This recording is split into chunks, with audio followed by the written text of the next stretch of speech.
ఈసారి ఎంపీ స్థానాల్లో కొత్త అభ్యర్థులే కాదు ఎమ్మెల్యేలు కూడా రాబోతున్నారు. మొదటి నుంచి చెప్తూనే ఉన్నారు జగన్మోహన్ రెడ్డి గారు. ఈ నేపథ్యంలోనే ఎప్పుడైతే నరసరావుపేట ఎంపీగా ఉన్న లావు శ్రీకృష్ణదేవరాయలు రాజీనామా చేశారో ఆయన దాదాపుగా తెలుగుదేశం పార్టీలో చేరబోతున్నారనే ప్రచారం. అలాగే రాయపాటి సాంబశివరావు గారి కుమారుడు గుంటూరులో, రాయపాటి సాంబశివరావు అంటే గుంటూరు జిల్లాలో తెలియని వాళ్ళు ఉంటారు, రాష్ట్ర వ్యాప్తంగా తెలియని వాళ్ళు ఉంటారు, మాజీ ఎంపీగా కూడా పనిచేశారు.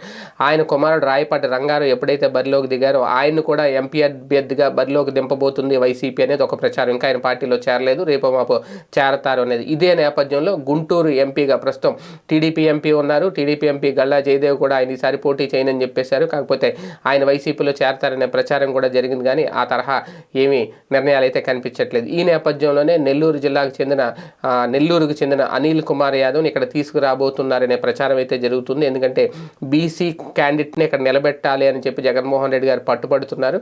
ఈ నేపథ్యంలో ఇప్పుడు అనిల్ కుమార్ యాదవ్ పేరు వినిపిస్తుంది. కాకపోతే నెల్లూరు జిల్లా నుంచి తీసుకొచ్చి ఇక్కడ గుంటూరులో పెట్టడం అనేది ఒక రకంగా ఇక్కడ కూడా లోకల్ నాన్ లోకల్ అనే ఇష్యూ ఏమైనా లేవనెత్తుతారా? ఎందుకంటే రాయపాటి సాంబశివరావు మొన్నటి వరకు అదే ఇష్యూ లేవనెత్తారు. టీడీపీలో చిచ్చు రేపడానికి కారణం అదే, ఆయన బయటికి రావడానికి కారణం అదే, ఇప్పుడు ఆయన కొడుకు రెబల్గా మారడానికి కూడా కారణం అదే. కానీ వైసీపీలో ఆ ఇబ్బంది ఏమి ఉండదు, అందరినీ ఒప్పించగలరు మెప్పించగలరు జగన్మోహన్ రెడ్డి గారు అంటే అదేం రాదు. కాకపోతే నెల్లూరు నుంచి అనిల్ కుమార్ యాదవ్ని గుంటూరు తీసుకొచ్చి ఇక్కడ ఎంపీగా గెలిపించుకునే సత్తా ఆ పార్టీకి ఉంటే ఉండొచ్చు, కానీ లోకల్గా మళ్ళీ ఇబ్బందులు అనేవి మళ్ళీ రిపీట్ అవుతాయా నిజంగా అదే కనుక జరిగితే? మొన్నటి వరకు లోకల్ నాన్ లోకల్ అనే ఇష్యూలు లేకపోయినా సరే ఎంపీలకి ఎమ్మెల్యేకి మధ్య పొసగలేదు. మొన్నటి వరకు విడుదల రజనీకి లావు శ్రీకృష్ణదేవరాయలకి మధ్య వివాదాలు తారాస్థాయికి చేరుకునే చివరికి ఆయన పార్టీ నుంచి బయటకు వెళ్ళారు. ఆమె ఆ నియోజకవర్గం నుంచి వచ్చి గుంటూరులో పడ్డారు.